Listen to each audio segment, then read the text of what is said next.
Aksident me humbje jete ka ndodhur rreth orës 8:50 të mëngjesit në aksin rrugor kombëtar Divjak Pushimi shoferit.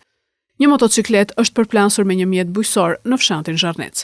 Nga përplasja ka gjetur vdekjen në vendngjarje drejtuesi motocikletës Ismail Dervishi, 70 vjeç. Policia e qarkullimit rrugor ka ndaluar drejtuesin e mjetit bujqësor shtetasin Mesut Malko, 67 vjeç. Grupi hetimor po punon për zbardhjen e shkaqeve të aksidentit fatal ku humbi jetën 70 vjeçari.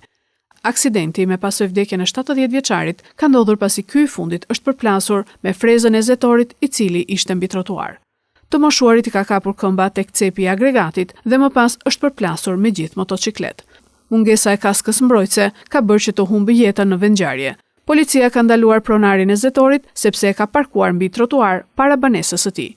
Aksi rrugor në fjalë është problematik, se kalon nëpër zona të banuara dhe ka qarkullim të dendur ku bie në sy numri i lartë i motocikletave.